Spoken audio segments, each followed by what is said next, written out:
Listen to this tape of Apostle Joshua Selman.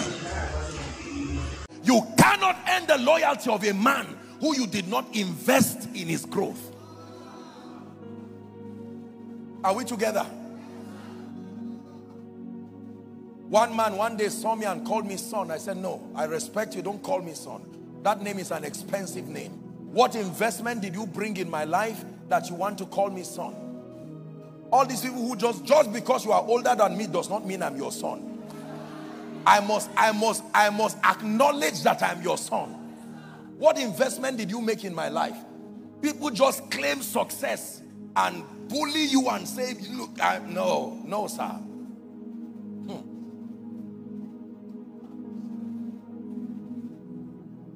Are we together? The ability to harness. My question is, how many gifts have you driven this year? How many gifts? That houseboy you threw away, he may not be very intelligent, but he will never steal from you. Did you know that there was something locked up there? You didn't have the patience to build him. When you drove him, somebody, you see, they say one man's food is another man's poison. It's a wise saying, unfortunately. Hallelujah. So you drive someone, and then before you know it, someone will receive that someone you drove and say, listen, I don't mind building you. Sincerity is what I've been looking for. And since this man looks for profit more than sincerity, let him keep looking for profit while I build profit out of sincerity. It is nobler to have sincerity first. Then you can build profit out of it. How do you throw sincerity in search for profit? Hallelujah. Some of you have thrown some of the greatest gifts God gave you because you could not see.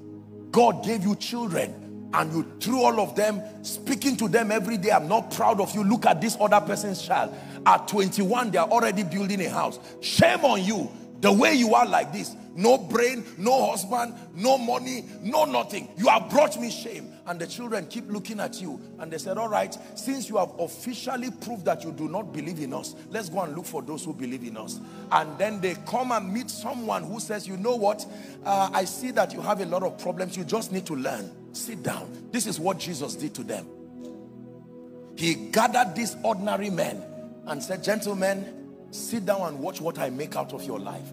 After 3.5 years, even though they ran away, when he came back as a leader, he still gathered them. He said, I understand. Even me, I was afraid at some point. I don't blame you. And when they saw his ability to harness them, they died preserving the gospel. Do you want people to be able to die for you? You think it's everybody that can die for you? Let trouble come. That's when you know they never believed in you. They were just with the ceremony of salary. They never believed in you. Many leaders today are pained because they did not invest in people. They only recruited people. Beyond recruiting, you see, I run my life organizationally speaking and ministerially speaking. I turn everybody under my care. It doesn't matter whether you are coming as an employer or you are coming as a son, as a daughter. It does not matter. I give them a family mentality so that beyond money, they know they are stakeholders in this vision. I invest in them beyond what they receive. If salary is the only thing that joins you with, say, your driver, you are in trouble. The day he has a choice to choose between him and you, who will die, that's when you will know that he loves himself more than you. It is amazing how we magically believe as leaders that just because people say daddy, mommy, automatically they are loyal to you. Loyalty is an expensive product. You buy it with years of investment, not inheritance. Are we learning this morning? Yes, sir. I once met a gentleman, true story, I think 2 or 3 years ago. I met him. I had preached years ago in their university, somewhere in the Northeast, and he got born again in that conference. Later would become the president of, I think, the FCS or so, and then had long graduated, set up a real estate company, and then one day, He comes to me, I'm done with service, seeing people, and he says, can you remember me? So I said, not exactly. And he tells me that story and says, today God has helped me. I own a real estate company. I just brought something to come and tell you thank you. Don't be annoyed.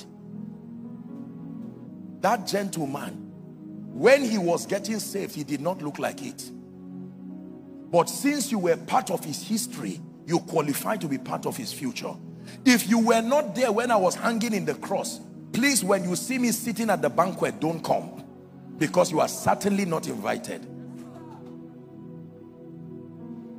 I'm saying this so that many of us will start making adjustments now.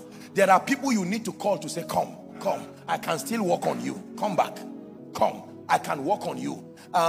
You are very hardworking, but I see that this tendency for stealing, okay, let's work on it. Go and fast for 3 days and come. You are here for business, but I will deal with this spirit of stealing. The ability to extract evil and separate it and keep the good is mastery of leadership. That you can see people and say, this person has this, this person has this. You see that now? And you are able to say, you know what? You seem to be a very dishonest person, but you are very diligent. Let's make an attempt to work on that dishonesty. Leadership is hard work at a governance level, because your first mandate as a leader, are we learning already, is to harness.